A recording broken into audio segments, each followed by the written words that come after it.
سیرت ابن کثیر میں مذکور ہے، آپ صلی اللہ علیہ وسلم کوہ صفا کی چوٹی پر چڑھے اور عربوں کو مخصوص انداز میں نعرہ لگایا۔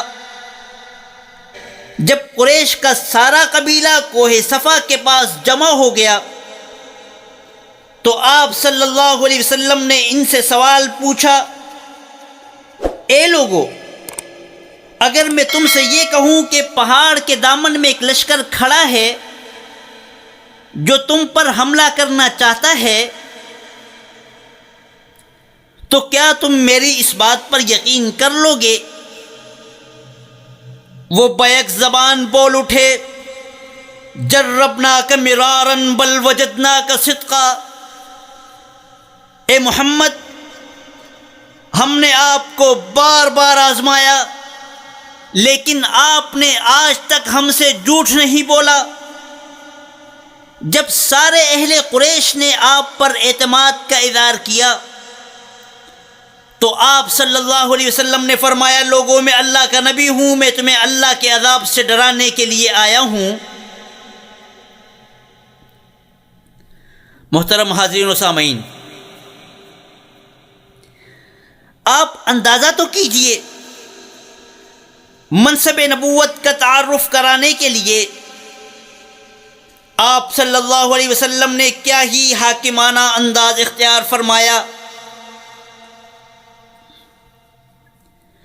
آپ کوہ صفا کی چوٹی پر تھے، لوگ نیچے پہاڑ کے دامن میں تھے، آپ پہاڑ کے اس طرف دیکھ سکتے تھے۔ گویا قریش کو سمجھا دیا کہ اللہ کے بندو، میں منصب نبوت کی بلندیوں پر ہوں، میں وہ کچھ دیکھ رہا ہوں جو تم نہیں دیکھ سکتے، مجھ پہ وحی نازل ہوتی ہے، تم وحی سے محروم ہو، میری نظر غیبی حقائق پر ہے، تمہاری نظر محسوسات تک محدود ہے، تم پہاڑ کے دامن میں چھپی ہوئی مصیبت اور عذاب سے ڈرتے ہو، تو اس عذاب سے کیوں نہیں ڈرتے جو ہر عذاب سے زیادہ ہولناک اور خطرناک ہے۔ حضور اکرم صلی اللہ علیہ وسلم کا اعلان حق سن کر سب پر خاموشی چھا گئی، لیکن آپ کے چچا ابو لہب چیخ اٹھا اور کہنے لگا، تبا لک الہذا جمعتنا، اے محمد، تمہارا ناز ہو، کیا تم نے صرف یہی کہنے کے لیے ہمیں بلایا تھا؟ معاذ اللہ۔ اس کے بعد اللہ کے نبی نے علی الاعلان توحید کی دعوت دینا شروع کر دی۔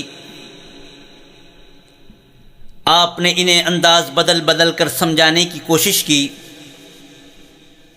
کہ اللہ کے بندو، سوچو تو صحیح، جن کی تم عبادت کرتے ہو ان کو تم نے اپنے ہاتھوں سے بنایا ہے، تم کن سے مانگتے ہو؟ ان سے جو نہ دیکھ سکتے ہیں نہ سن سکتے ہیں، تم کن کے سامنے ہاتھ پھیلاتے ہو؟ ان کے سامنے جو مکھی بھی نہیں اڑا سکتے۔ تم کن کے سامنے سجدے کرتے ہو؟ ان کے سامنے جو ایک ٹھوکر سے خود بھی سجدے میں جا پڑتے ہیں۔ تم کن کو حاجت روا اور مشکل کشا سمجھتے ہو؟ ان کو جو خود بھی اپنی ذات سے بے خبر ہیں۔ تمہاری عقل کو کیا ہو گیا ہے؟ انہیں معالج سمجھتے ہو جو خود بیمار ہیں، ان سے شفا کی امید رکھتے ہو جن کا وجود بہت بڑی روگ ہے۔ آپ نے جب واشگاف انداز میں توحید بیان کرنا شروع کیا تو شرک کے بیمار بڑک اٹھے، ہر طرف سے آپ کی مخالفت شروع ہو گئی۔ تاریخ ابن خلدون میں مذکور ہے، کوئی آپ کا ساتھ دینے والا نہ تھا۔ ایک آپ کے چچا ابو طالب تھے جو ساتھ دے رہے تھے، لیکن ایک وقت ایسا بھی آیا جب ابو طالب بھی گھبرا گیا، پوری قوم کی دشمنی موڑ لینا ان کے بس کی بات نہ تھی، اس نے بڑے پیار سے آپ صلی اللہ علیہ وسلم کو سمجھایا کہ بھتیجے،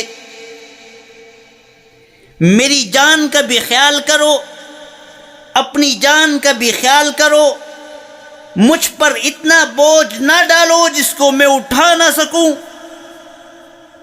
حضور اکرم صلی اللہ علیہ وسلم سمجھ گئے کہ چچا اب مزید میرا ساتھ نہیں دے سکتے۔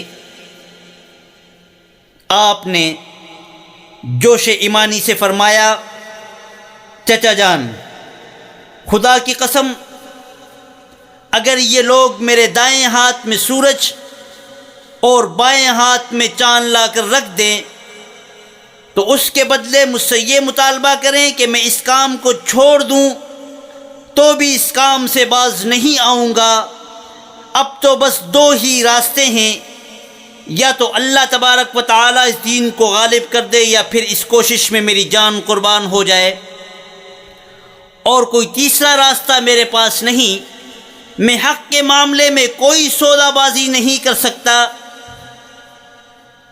مجھے نہ دوست کی ضرورت ہے، مجھے نہ تخت و تاج کی خواہش ہے، نہ ہی میں شہرت اور عزت کا طلبگار ہوں، میں تو بس اس دین کا غلبہ چاہتا ہوں۔ چچا نے جب آپ کی یہ استقامت دیکھی تو ہتھیار ڈال دیے اور کہا، میرے بھتیجے، جو تمہارا دل چاہے کہو اور جس طرح چاہے تبلیغ کرو، خدا کی قسم میں تم کو کبھی کسی کے حوالے نہ کروں گا۔